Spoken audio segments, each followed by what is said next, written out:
अस्सलाम वालेकुम। हाँ जी, तो यार क्या हाल चाल है आप सबके? आई होप एकदम मज़े में होंगे आप सब। Welcome back to another video. अच्छा यार, आज की वीडियो में हम बात करने वाले हैं अपने जो टोटल एक्सपेंसेस हैं, जो मंथली एक्सपेंस होता है, जो टोटल अखराजात होते हैं एक मंथ के, वो कितने होते हैं। अगर आप एज अ इंटरनेशनल स्टूडेंट आ रहे हैं तो आपके जो अखराजात हैं वो कितने होंगे, और जो एज अ कपल आ रहे हैं उनके जो अखराजात हैं वो कितने होंगे। इसके साथ साथ मैं अपना जो एक्सपीरियंस है वो भी शेयर करता जाऊँगा कि जो मेरा जो टोटल ख़र्चा है वो कितना आता है एक मंथ का। ग्रॉसरी की बात करें, अकोमोडेशन की बात करें, ट्रैवलिंग कॉस्ट सब की बात करें, और मंथली जो खर्चा है वो कितना होता है, तो वो सारा ऐड करके मैं आपको एंड पे बताऊँगा कि टोटल जो खर्चा है वो कितना होता है, ताकि आपके माइंड में इधर आने से पहले बात हो कि जो टोटल मेरा अखराजात हैं एक मंथ के वो इतने आने हैं, और ये मैंने कमाने ही कमाने जो कि फ़िक्स आपने एक तरफ रखने हैं। तो चलें, जो आज की वीडियो है वो स्टार्ट करते हैं।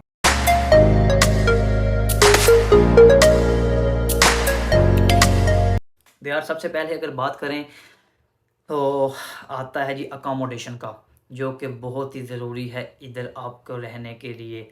अकोमोडेशन क्यों ज़रूरी है कि अगर आप कहीं पे भी जा रहे हैं, किसी जगह पे भी अप्लाई कर रहे हैं, तो उधर आपको प्रूफ ऑफ एड्रेस आपने देना होता है कि ये मेरा प्रूफ ऑफ एड्रेस है, मैं इधर रह रहा हूँ। कोई भी आपको पार्सल आ रहा है वो आपके प्रूफ ऑफ एड्रेस पे आएगा। अगर आपने बैंक अकाउंट खुलवाना है, अगर आपने बीआरपी कलेक्ट करना है, अगर आपने डीवीएलए अप्लाई करना है, अगर आपने सिक्योरिटी बैज अप्लाई करना है, तो आपको उनको प्रूफ ऑफ एड्रेस प्रोवाइड करना पड़ेगा। और उनका कोई भी जो डॉक्यूमेंट्स है वो आपके प्रूफ ऑफ एड्रेस पे आएगा, जिधर आप रहते हैं उसी एड्रेस के ऊपर आएगा। तो ये तो भाई बहुत ही ज़रूरी है, आपने अपनी जो अकामोडेशन है वो अरेंज करनी ही करनी है, चाहे पाकिस्तान, इंडिया या जिधर से भी आ रहे हैं पहले अरेंज करके आएँ, या इधर जो है वो आते ही अरेंज करें। कई दफ़ा ऐसा होता है कि हम इधर अपने किसी दोस्त के पास आते हैं, किसी रिलेटिव के पास आते हैं कि उसके पास जाके रह लेंगे, उसके बाद जो है अकामोडेशन फाइंड आउट कर देंगे। लेकिन अगर कोई रिश्तेदार भी आपको 1 वीक तक भी रख रहा है तो ये भी आप गनीमत समझें, क्योंकि इधर घर जो है वो छोटे-छोटे होते हैं और स्पेस वगैरह जो है बहुत कम होती है। इसके अलावा अखराजात भी मैनेज करना बहुत मुश्किल होता है।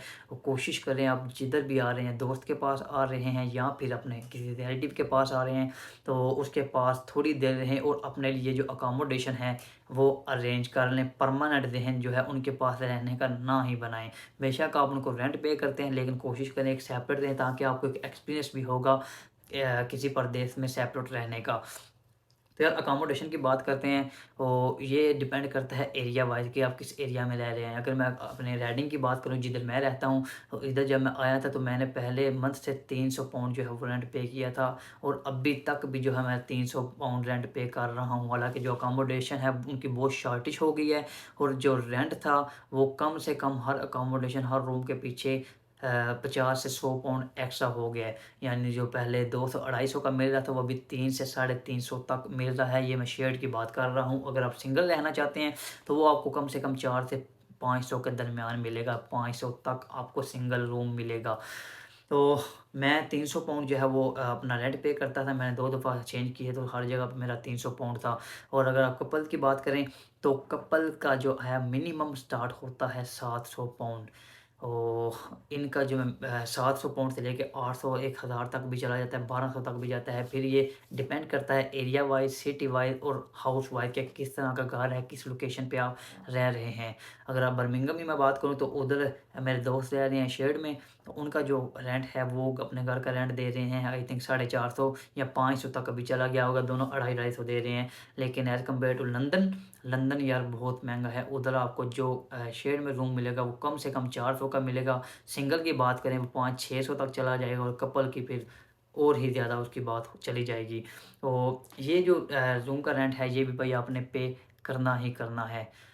इसके बाद यार सेकंड नंबर पे बात हम करें, वो आती है आपकी ट्रैवलिंग कॉस्ट। ज़ाहिर बात है, अगर आप एज़ अ स्टूडेंट आ रहे हैं तो आपने यूनिवर्सिटी तो जाना ही जाना है। यूनिवर्सिटी जाने के लिए आपको बस यूज़ करनी पड़ेगी, आपको ट्रेन यूज़ करनी पड़ेगी, तो वो उसके लिए आपको टिकट खरीदनी पड़ेगी। तो मैं ये बताता हूँ कि आपकी ट्रैवलिंग कॉस्ट कितनी आएगी। अगर सबसे पहले मैं अपनी बात करूँ तो मेरी जो यूनिवर्सिटी है वो इधर से काफ़ी दूर है, 2 से 3 घंटे मुझे लग जाते हैं। और शुरू-शुरू में जो मेरा किराया था वो 70 पाउंड से 75 पाउंड तक लग जाता था। इसके बाद जो है मैंने अपना रेल कार्ड बनवाया। इस पे भी मैंने एक वीडियो बनाई थी। ये रेल कार्ड और ऑयस्टर कार्ड बनता है। ये ऑयस्टर कार्ड जो है वो लंदन में यूज़ होता है, और जो रेल कार्ड है वो ओवरऑल यूज़ होता है पूरे यूके के अंदर। तो इस पे जो है वो आपको 30% डिस्काउंट भी मिलता है। तो फिर जो है मेरा आहिस्ता-आहिस्ता कम हो गया था किराया। वो अभी जो लग रहा है वो 50 से 60 पाउंड के दरमियान लग जाता है, टिकट आगे पीछे होती रहती है। तो ये इसकी अगर बात करें तो 200 से लेके 250 तक मेरा किराया लगना ही लगना है, जो कि ट्रैवलिंग कॉस्ट आनी है, जो कि मैंने यूनिवर्सिटी जाना है। गुड लक मेरी कि मैं सिर्फ़ हफ़्ते में 1 ही दिन जाता हूँ, महीने में 4 दिन, तो इस वजह से मैं फिर इसको मैनेज कर लेता हूँ।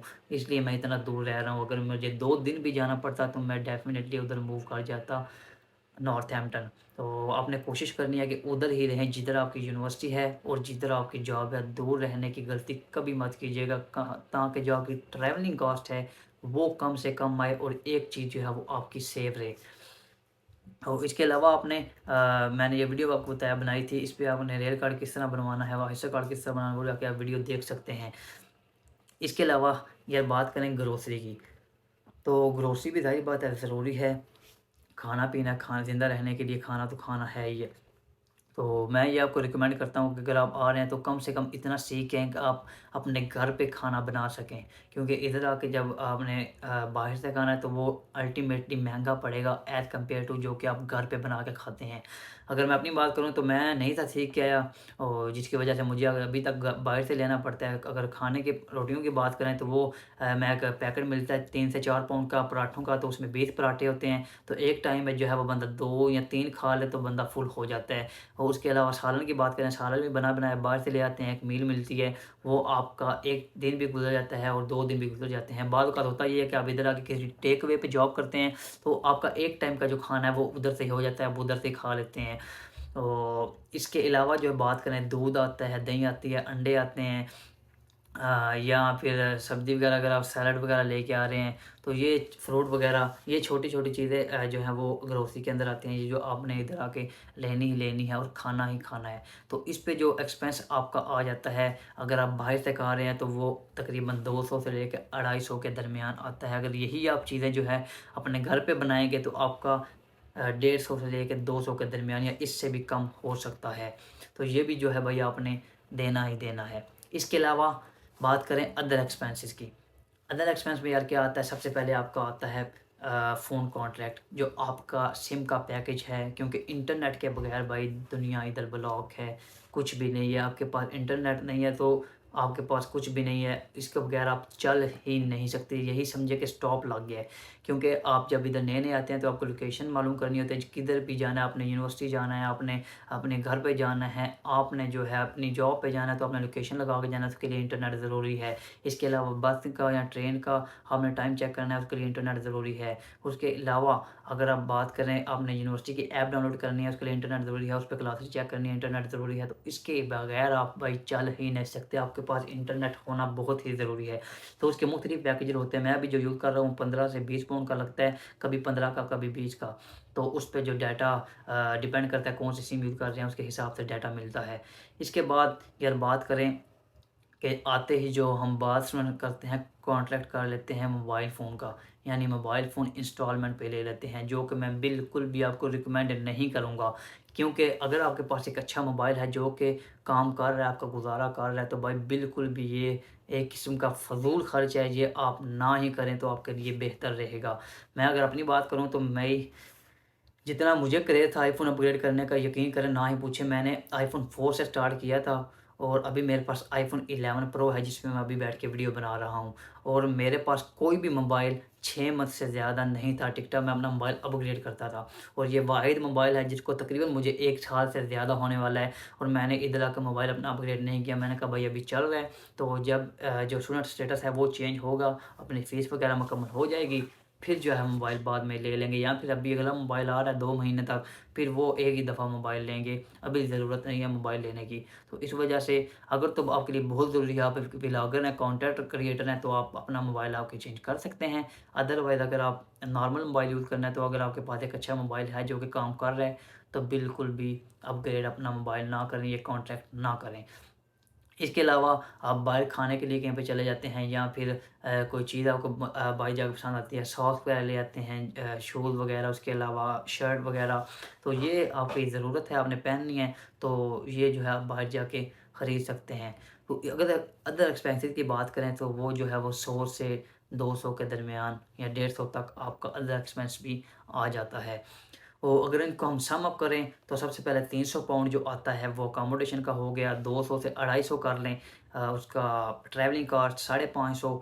इसके बाद जो है बात करें ग्रोसरी की भी 200 से लेकर 250 के दरमियान वो आ गया। ये भाई बन जाता है तकरीबन 700-750। इसके अलावा 100-150 अदर एक्सपेंसिस, ये तकरीबन राउंड अबाउट करके 900 पाउंड तक ये वो खर्चा है जो होना ही होना है आपका मंथली। तो कम से कम आपको इतने तो कमाने ही पड़ेंगे। वो फिर आप समझदार हैं कि आपने जो एनआई पे है उस पे करके कमाने हैं, क्योंकि ज़ाहिर बात है आपने साथ साथ फ़ीस भी देनी है, फ़ीस भी मैनेज करनी है और भी अखराजात होते हैं। तो घर वालों को भी सपोर्ट करना है। ज़ाहिर बात है जब आप इधर आते हैं तो उनकी एक्सपेक्टेशन भी होती हैं कि लड़के को 5-6 मंथ हो गए तो हमें भी कुछ ना कुछ चाहिए। तो फिर आप खुद समझदार हैं कि आपको भाई मेहनत करनी पड़ेगी, एक्स्ट्रा टाइम लगाना पड़ेगा ये सारी चीज़ें कवर करने के लिए। और यही थी यार आज की वीडियो। मैंने सोचा वीडियो लाजमी बनानी चाहिए और ताकि आपके माइंड जो है वो बिल्कुल क्लियर हो जाए इन चीज़ों के बारे में। तो उम्मीद करता हूँ यार आपको वीडियो अच्छी लगेगी। वीडियो अच्छी लगे तो वीडियो को कर दें लाइक, चैनल पे नए हैं तो चैनल को कर दें सब्सक्राइब। अगर जहन में कोई सवाल है तो आप मुझे इंस्टाग्राम पे पूछ सकते हैं। उधर अगर अभी आप मुझे फॉलो नहीं किया तो लिंक जो है वो डिस्क्रिप्शन में मौजूद है, उधर भी जाकर मुझे फॉलो करें। और कोई भी अगर आपके जहन में सवाल है तो उधर आप मुझे पर्सनली पूछ सकते हैं। इंशाल्लाह मिलेंगे नई वीडियो के साथ, तब तक के लिए अल्लाह हाफिज़।